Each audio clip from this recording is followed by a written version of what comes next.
어느 분야든 1등은 있습니다. 그 1등을 한 사람들이 이구동성으로 하는 말이 있어요.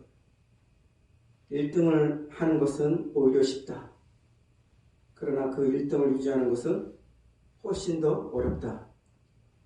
항상 1등을 유지하는 것이 얼마나 어렵겠습니까? 참으로 공감이 가는 말입니다. 그렇다면 구원은 어떨까요? 한번 구원을 얻는 것은 쉽습니다. 그리 어렵지 않아요. 왜냐하면 하나님이 모든 사람들이 구원에 이르기를 원하시고 그저 하나님의 일방적인 은혜로 그리고 그 은혜를 믿음으로 구원을 얻도록 하셨습니다. 하나님이 일부러 어렵게 할 이유가 없겠죠. 그런데 한번 구원 얻은 것을 유지하는 것은 그리 쉽지가 않습니다. 우선 우리가 어떻게 구원 얻죠? 우리는 회개하고 예수 그리스도를 나의 구주와 주님으로 믿음으로 구원을 얻습니다. 하나님의 아들이신 예수 그리스도는 나를 죄에서 구원하시려고 하나님이시지만 인간으로 성육신하시러 이 땅에 오셨습니다. 그리고 나의 죄값을 치르고자 십자가에서 죽으시고 부활하셨습니다. 우리는 나를 구원하신 구세주 예수님을 믿는 것이고 나를 구원하시고 나의 주인이 되신 예수님을 믿어 구원을 얻는 것입니다. 예수님은 한 번 구원받은 자를 이미 목욕한 자로 비유하셨습니다. 요한복음 13장 10절에 예수께서 이르시되 이미 목욕한 자는 발밖에 씻을 필요가 없느니라. 온 몸이 깨끗하니라. 너희가 깨끗하나 다는 아니라 하시니 온몸이 깨끗함을 입은 것처럼 죄가 없이 깨끗하다고 인정받은 것입니다.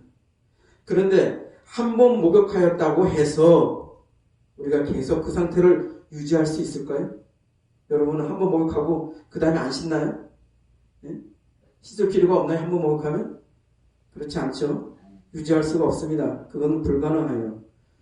왜냐하면 이 세상에 살다 보면 또 다른 더러운 것들에 의해 더럽혀지기 때문입니다. 그래서 다시 깨끗해질 필요가 있습니다.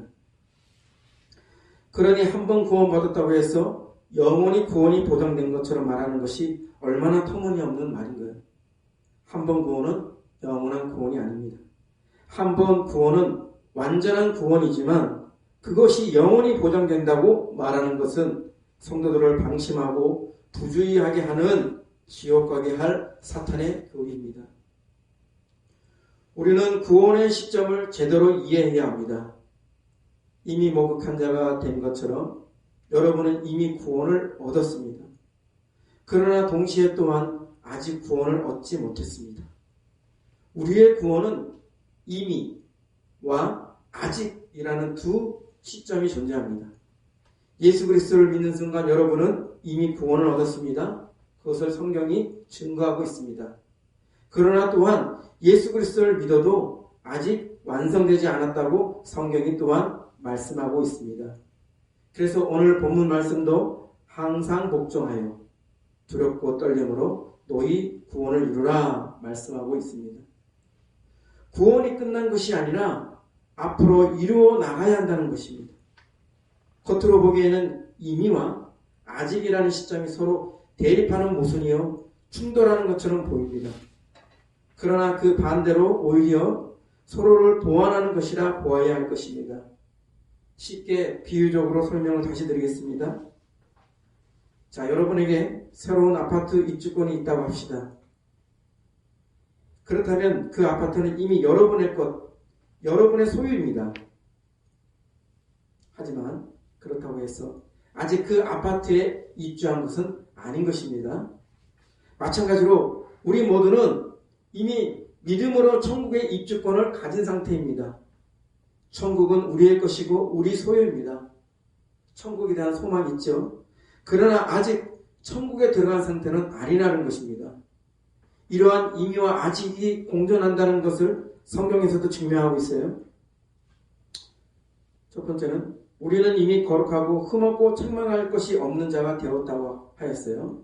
골로새서 1장 22절 이제는 그의 육체의 죽음으로 말미암아 화목하게 하사 너희를 거룩하고 흠없고 책망할 것이 없는 자로 그 앞에 세우고자 하셨으니 에베소서 1장 4절 곧 창세전에 그리스도 안에서 우리를 택하사 우리로 사랑 안에서 그 앞에 거룩하고 흠이 없게 하시려고 그 기쁘신 뜻대로 우리를 예정하사 예수 그리스도로 말미암아 자기의 아들들이 되게 하셨으니 육체의 죽음으로 예수 그리스도의 육체의 죽음으로 예수 그리스도로 말미암아 우리는 정말로 거룩하고 흠없고 책망할 것이 없는 자가 되었어요. 그런데 이 말씀과 다르게 두 번째로 우리는 이미 흠이 없지만 계속해서 점도 흠도 없는 상태를 보존하라 힘쓰라 하셨습니다. 데살로니가전서 5장 23절에 평강의 하나님이 친히 너희를 온전히 거룩하게 하시고 또 너희의 온 영과 혼과 몸이 우리 주 예수 그리스도께서 강림하실 때 흠 없게 보존되기를 원하노라. 베드로후서 3장 14절에 그러므로 사랑하는 자들아 너희가 이것을 바라보노니 주 앞에서 점도 없고 흠도 없이 평강 가운데서 나타나기를 힘쓰라.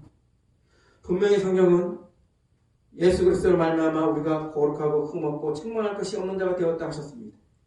이미 목욕한 자, 이미 구원받은 자가 되었다는 것입니다. 그런데 주님 재림하실 때 점도 흠도 없는 상태로 보존하라.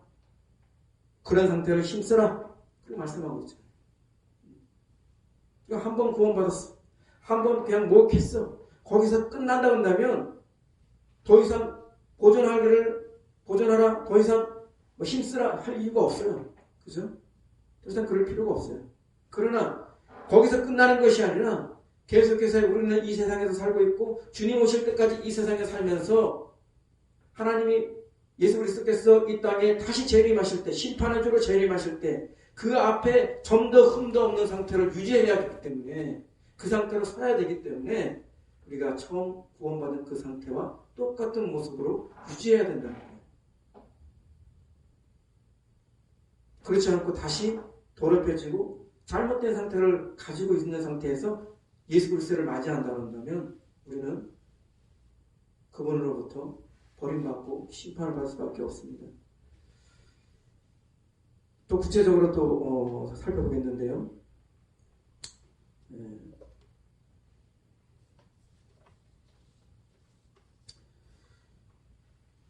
우리가 왜 구원받은 것을 유지하고 보존해야 되는지 여러 가지 성경 말씀에서 나와 있는데 한번 살펴보겠습니다. 첫째는 성경은 이미 구원받은 자에게 구원의 상실을 경고하고 계십니다. 그 특별한 케이스가 첫 번째, 주여 주여 하는 자. 주여 주여 하는 자가 있어요. 주여 주여 하는 자는 이미 주님을 알고 구원을 받은 자입니다. 더욱이 이들은 주의 이름으로 선지자 노릇하고 주의 이름으로 귀신을 쫓아내고 주의 이름으로 많은 권능을 행하는 자라였어요. 이들은 예수를 믿어 이미 구원받은 자인 것이 확실합니다. 그런데 그들은 버림을 받았어요.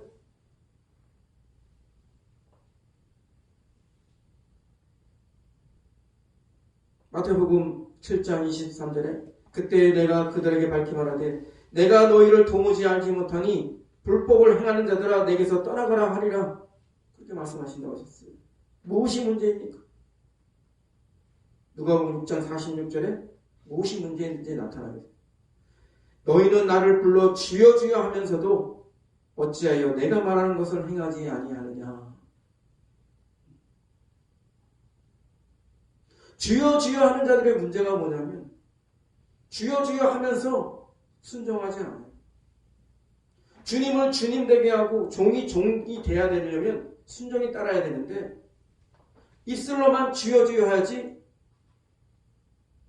실제로는 주인으로서 대우하지 못하고 섬기지 못하고 종으로서 처신하지 못해요.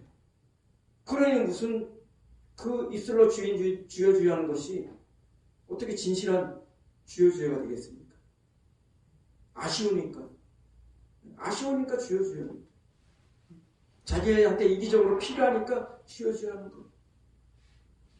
자신을 쳐서 주인에게 자기를 복종할 마음이 없는 거예요. 주여 주여 하는 자들은 자신의 주가 되는 예수 그리스도께 온전히 순종하지 못하는 자가 있었어요.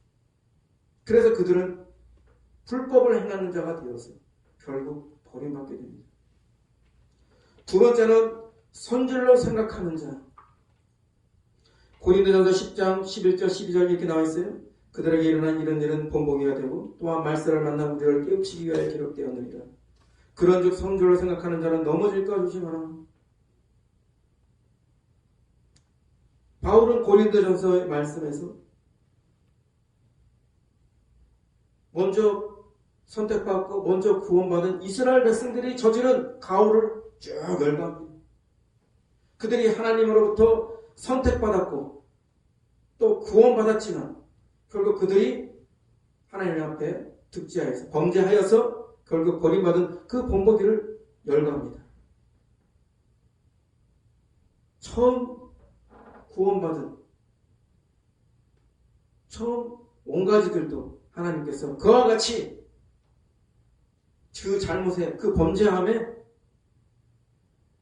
심판하셨듯이 지금 예수 그리스도를 믿은 우리들도 지금 교회 생활하는 우리들도 선줄로 생각하지 말아야 돼요.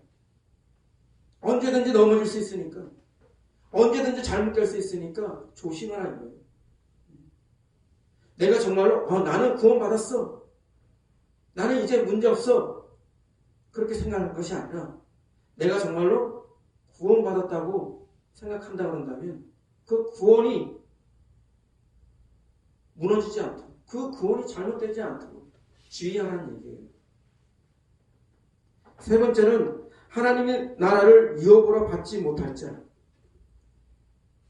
성경에는 하나님 나라를 유업을 받지 못할 자에 대해서 열거하고 있습니다. 유업이라는 것은 상속받은 사업을 말하는 것인데 여기서 유업은 하나님 나라입니다. 하나님 나라를 유업으로 얻는 것입니다. 유업이란 상속 자격이 있는 자에게 해당되지만 상속 자격이 있어도 유업을 받지 못할 자가 있다고 성경이 분명히 경고하고 있어요. 한 번 구원받았다 해서 무조건 다 상속자가 되는 것이 아니에요. 상속받을 자 따로 있고 상속받지 못할 자도 따로 있다고 경고하고 있어요. 고린도전서 6장 9절 10절에 불의한 자가 하나님 나라를 유업으로 받지 못할 줄을 알지 못하느냐. 미혹을 받지 마라. 음행하는 자나 우상 숭배하는 자나 간음하는 자나 탐색하는 자나 남색하는 자나 도적이나 탐욕을 부리는 자나 술 취하는 자나 모욕하는 자나 속여 빼앗는 자들은 하나님의 나라를 유업으로 받지 못하리라. 아무리 예수 그리스도의 보혈로 구원을 받는다 할지라도 아무리 예수 그리스도의 은혜로 구원을 받는다 할지라도 그가 이와 같은 죄들을 간과히 하고 이 죄들을 가벼이 여기고 이 죄 가운데 산다 그런다면 그는 유업을 얻을 상속자라 할지라도 최종적으로는 그 유업을 얻지 못한다는 거예요.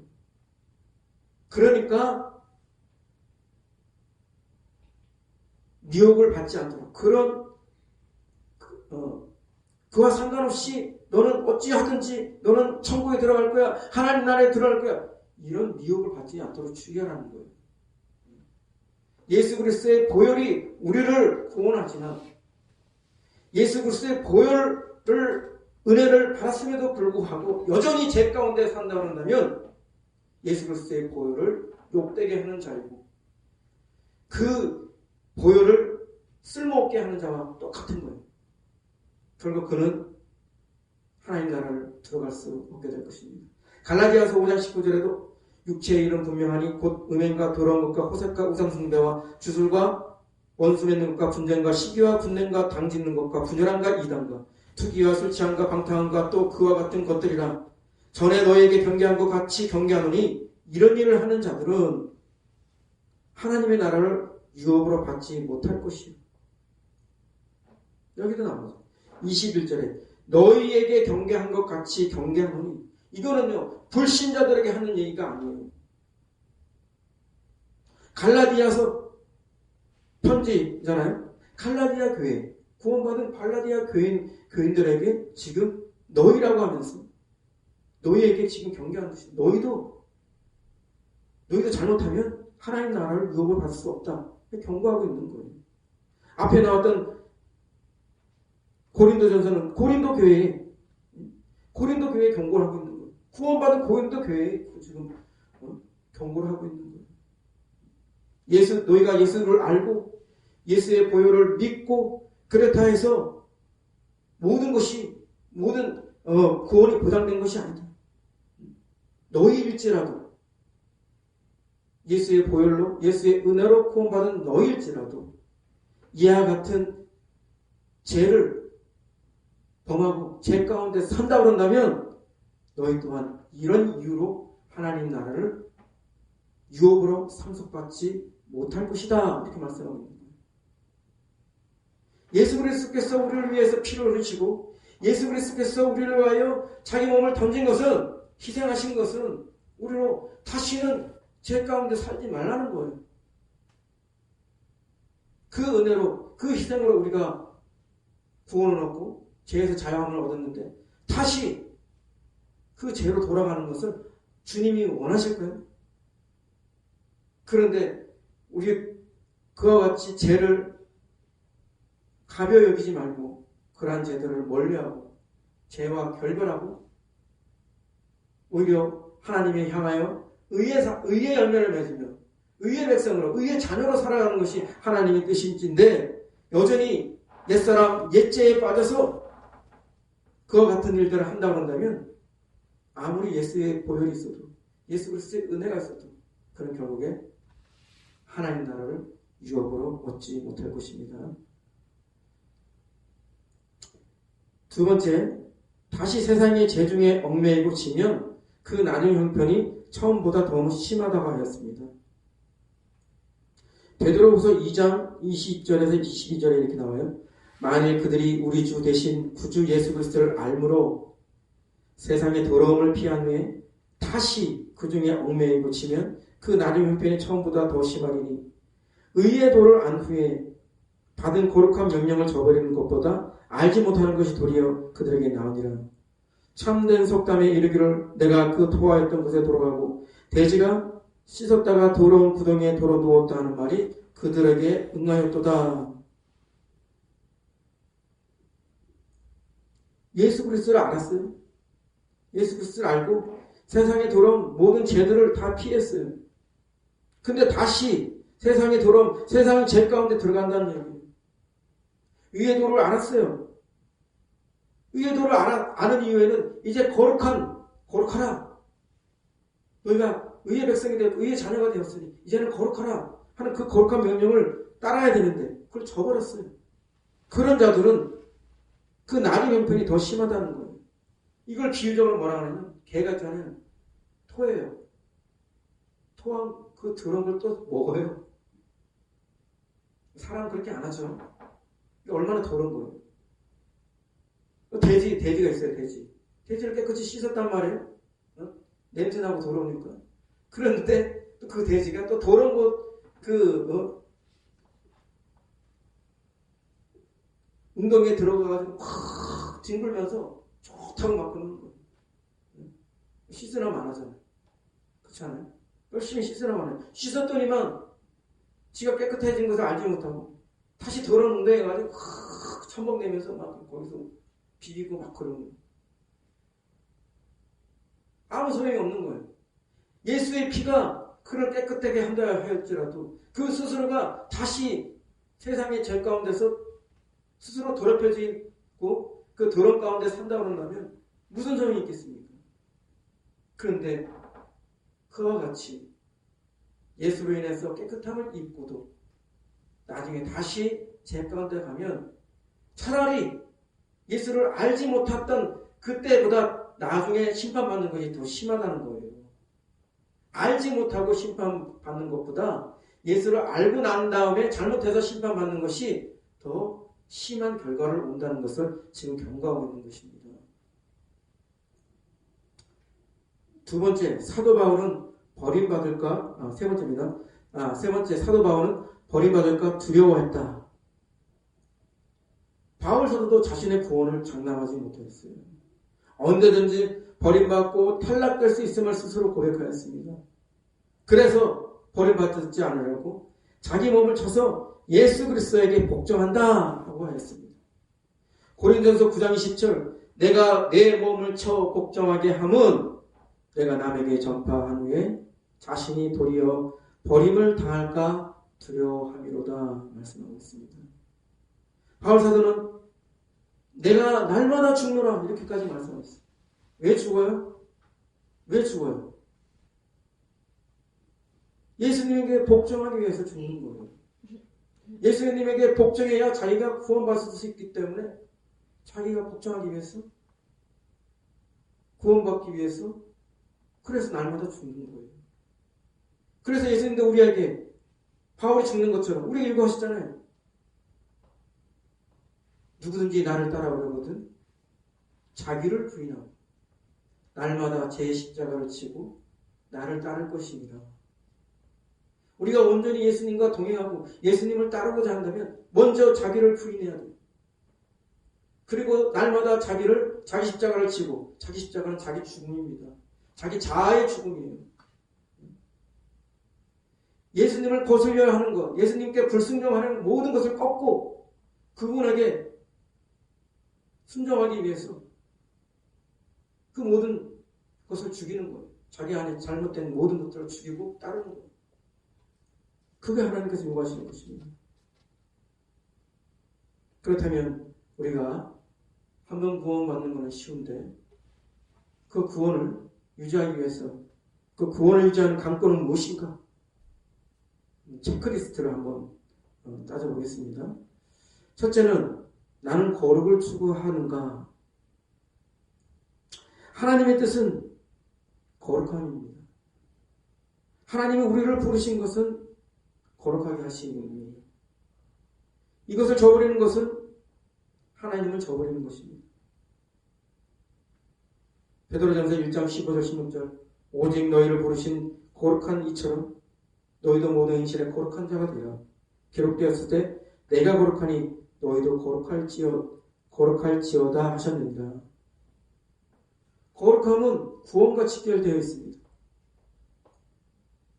히브리서 12장 14절에 거룩함을 따르지 않으면 아무도 주를 볼 수 없다 하셨거든요. 로마서 6장 22절에는 거룩함에 이르는 열매를 맺었으니 그 마지막이 영생이라 하셨습니다. 고린도후서 7장 1절에 이렇게 말씀하고 있어요. 그런즉 사랑하는 자들아 이 약속을 가진 우리는 하나님을 두려워하는 가운데서 거룩함을 온전히 이루어 육과 영의 온갖 더러운 것에서 자신을 깨끗하게 하자. 우리가 스스로 하나님 앞에서 거룩하기 위해 깨끗하게 살아야 돼요. 목욕한 자로서, 이미 목욕한 자로서 그 깨끗함을 유지하려고 해야 되는 것이지. 목욕하든 말든, 세상에서 이것저것 다 묻히고, 다 더럽히고, 돼지가 더러운 웅덩이에서 막 뒹굴듯이. 그렇게 사는 것이 하나님의 뜻이 아니에요. 우리는 계속해서 거룩해야 되고, 계속해서 깨끗해야 합니다. 둘째는 나는 주님께 순종하고 있는가? 로마서 6장 16절에 너희 자신을 종으로 내주어 누구에게 순종하든지 그 순종함을 받는 자의 종이 되는 줄 너희가 알지 못하느냐? 혹은 죄의 종으로 사망에 이르고 혹은 순종의 종으로 의에 이르느니라 하셨습니다. 우리가 어디에 순종하든 누구한테 순종하든 우리가 순종하는 자의 종이 되는 거예요. 그렇다면 우리는 누구의 종인가? 우리의 주인은 누구인가? 지금 우리는 누구에게 순종하고 있나? 이전에 우리는 죄의 종이었고 죄가 주인이었고 죄에게 순종했습니다. 이전에 우리는 마귀의 종이었고 마귀가 주인이었고 마귀에게 순종했습니다. 그런데 이제 예수 그리스도가 우리를 구원하시어 우리의 주가 되셨습니다. 예수 그리스도께서 자신의 희생의 핏값으로 우리를 사들이시고 속량하시고 예수 그리스도의 소유가 되었습니다. 죄와 마귀의 종에서 해방되어 우리를 진실로 사랑하는 새 주인 예수 그리스도를 맞이하게 된 거예요. 우리는 주 예수님의 종이고 우리의 주인은 주 예수님이시고 예수님에게 순종해야 합니다. 그럼에도 불구하고 아직도 이전의 주인인 죄와 마귀와 세상과 육신에게 순종하는 종이라면 정말 심각한 상태인 것입니다.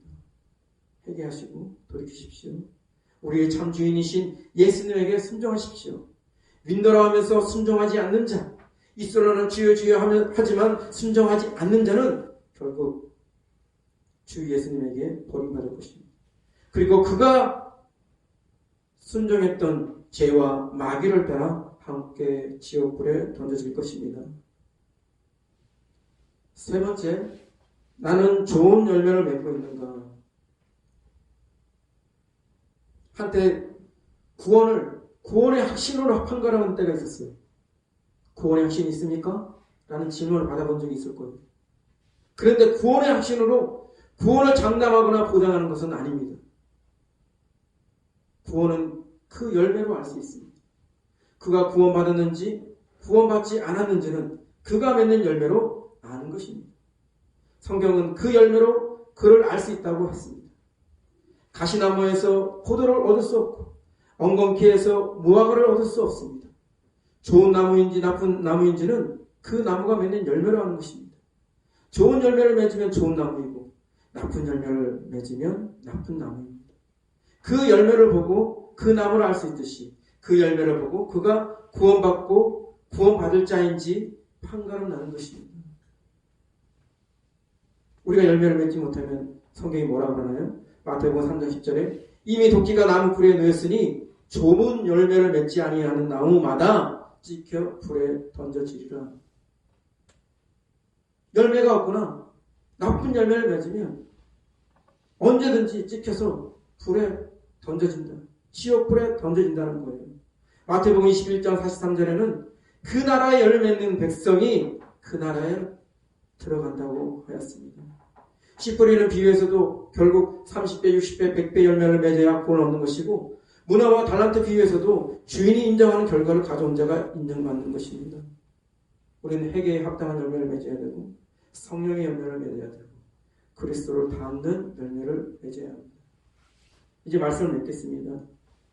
지금 지옥에는 불신자들 못지않게 신자들도 많다고 합니다. 믿으면 천국 가는 줄 알았더니 이게 웬일인가요? 평신도만 있는 것이 아니라 집사, 권사, 장로, 목사까지 많다고 합니다. 정신들 차려야 합니다. 믿으면 구원 얻는 것이 맞지만 그 받은 구원이 나의 노력 없이 보장되는 것은 아닙니다. 값없이 은혜로 구원을 받는다 해도 우리는 받은 구원을 온전히 보존해야 합니다. 그래서 한번 구원받는 것은 쉽지만 그 구원을 유지하는 것은 참 어렵다는 것입니다. 우리는 끊임없이 회개하고 순종하고 거룩을 추구하며 구원받은 자로서의 열매를 맺어 나가야 합니다. 한번 구원으로 다 종결된 것으로 착각하고 방심하면 결국 버림을 받을 것입니다. 더 심각한 것은 아예 예수를 믿지 않는 불신자보다 예수를 아는 자들이 더한 심판을 받게 된다는 것입니다. 그래서 우리는 두렵고 떨림으로 구원을 이루어야 됩니다. 하나님께 온전히 복종하여 예수님께 온전히 복종하여 그 구원을 이루어가야 되는 것입니다. 주 예수님께 붙어 있으세요. 그리고 주 예수님께 온전히 복종하세요. 주 예수님을 믿고 의지하십시오. 주 예수님을 더욱더 사랑하십시오. 주 예수님과 연합하여 주 예수님을 온전히 주님으로 믿고 섬기는 자가 되어야 우리가 최종적으로 구원을 얻는 것입니다. 한 번 구원이 영원한 구원이 아니에요. 한 번 내가 예수를 알아서 구원을 받았다고 안심하거나 방심하면 안 됩니다. 주님 오실 때까지 우리는 점더 흠더 충만할 것이 없는 자로 계속해서 유지하고 보존해야 되는 것입니다. 우리가 그렇지 않다고 그런다면 우리가 지금 신앙생활할 이유가 없어요. 한번 예수님을 믿고 영접하고 세례받고 그러니까 더 이상 신앙생활 안 하면 되잖아요. 예? 그런 노력이나 그런 계속해서 신앙생활을 잘하고자 하나님 앞에서 온전히 쓰고자 그런 것을 할 필요가 없다면 영접하고 세례받고 그런 다음에 막 살아도 돼. 근데 그래서는 안 되는 거죠. 당연히 그렇게 흘러가서는 안 되는 것입니다. 우리가 죄에서 구원을 받고 죄에서 자유를 얻게 되는 것은 이제는 죄와 결별하고 의의 열매를 맺으며 하나님 기뻐하는 하나님 나라의 백성으로 사는 거예요. 하나님 나라의 자녀로 사는 거예요. 상속받을 자녀답게 사는 거예요. 다시 옛자로 돌아가고 다시 옛사람으로 돌아가서는 안 되는 거예요. 이제 달라져야 되는 거예요. 방향성에서 달라지는 거예요. 완전히 죄를 하나도 안 짓는 그런 상태는 아니겠지만은 그러나 그 방향성에서 죄와 결별하고 의로운 자로서 의의 열매를 맺는 자로서 살아가야 된다는 것입니다. 우리 모두가 한 번 구원받는 것은 쉽지만 그 구원을 유지하는 것이 어렵다는 것을 각성하고 주님 오실 때까지 내가 온전히 구원받은 자로서 신앙생활을 할 수 있는 여러분과 제가 되기를 바랍니다.